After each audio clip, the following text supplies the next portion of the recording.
الحمدللہ والصلاة والسلام علی رسول اللہ اما بعد۔ حضرت ابو ہریرہ رضی اللہ تعالیٰ عنہ سے روایت ہیں، وہ کہتے ہیں کہ رسول اللہ صلی اللہ علیہ وسلم نے فرمایا، من حسن اسلام المرء، من حسن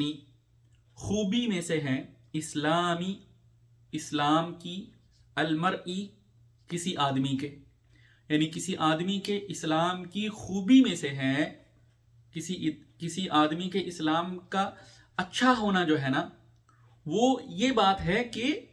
ترکہ، اس کا چھوڑ دینا، ما اس چیز کو جو لا یعنی ہی، اس کے لا یعنی ہی یعنی جو اس کے متعلق نہیں ہے، یعنی جو اس کے لیے غیر ضروری ہے، بے مقصد ہے اس کے لیے۔ تو اس کا سلیس ترجمہ جو ہے وہ اس طرح سے کر سکتے ہیں کہ آدمی کے اسلام کی خوبی یہ ہے کہ وہ بے مقصد چیزوں کو چھوڑ دیں، ٹھیک ہے۔ اور مومن کی زندگی جو ہے وہ حقیقتاً مرد کی اور عورت کی، دونوں کی یہی ہونی چاہیے، کیونکہ جب ان کا یہ کانسیپٹ کلیئر ہو جاتا ہے نا کہ they are not here for entertainment اور fun, they are actually sent here as a test in this world, ٹھیک ہے۔ اور حقیقی زندگی، حقیقی انٹرٹینمنٹ اور فن جو ہے that's coming after this life, provided کہ ہم اس میں کیا کرتے ہیں۔ if we are straight and if we are according to what Allah and His Rasul says صلی اللہ علیہ وسلم، پھر جو ہے وہ آخرت میں فن ہے اور انٹرٹینمنٹ ہے اور آخرت میں اللہ تعالیٰ کے انعامات ہیں۔ لیکن یہ ہے کہ اگر وہ اس ساری زندگی کو، اسی لیے اس کا جو وقت ہے وہ بہت قیمتی ہے، تو وہ اس کو کسی غیر ضروری، کسی بے مقصد، بے معنی چیز میں اس کو ضائع نہیں کرتا، کیونکہ اس کو پتا ہے کہ وہ امتحان میں ہے اور اس کا ایک ایک لمحہ جو ہے اٹ کاؤنٹس فار ہم، اٹ کاؤنٹس فار ہر، ٹھیک ہے۔ کبھی آپ نے دیکھا ہے کہ کمرہ امتحان میں ایک طالب علم جو ہے وہ امتحان دیتے وقت جو ہے وہ وہاں پہ بیٹھ کے جو ہے وہ گیم کھیل رہا ہے یا ویڈیوز دیکھ رہا ہے، ٹھیک ہے، یا دو اسٹوڈنٹس جو ہیں وہ کمرہ امتحان میں آپس میں بیٹھے ہنس رہے ہیں، خوشگپیاں لگا رہے ہیں؟ ایسا کبھی دیکھا آپ نے؟ کبھی نہیں ایسا ہوتا۔ کیوں؟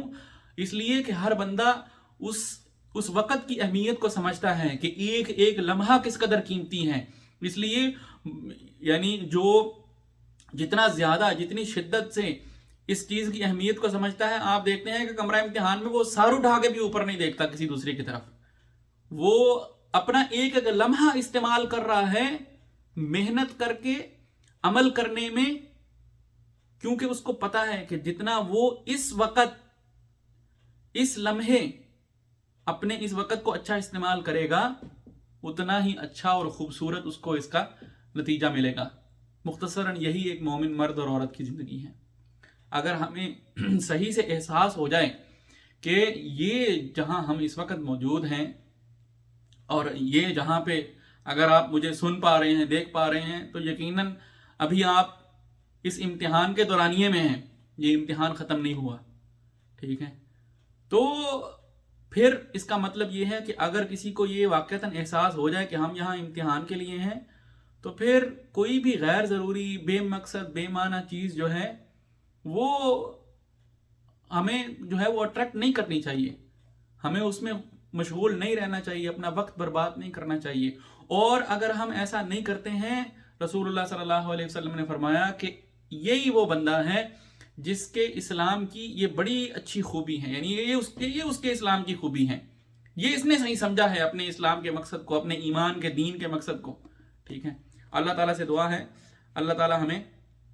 عمل کی توفیق عنایت فرمائیں۔ یہ حدیث حسن ہے اور اس کو امام ترمذی رحمہ اللہ نے اور ان کے علاوہ بھی دوسروں نے بھی اس کو روایت کیا ہے۔ وآخر دعوانا ان الحمد للہ رب العالمین۔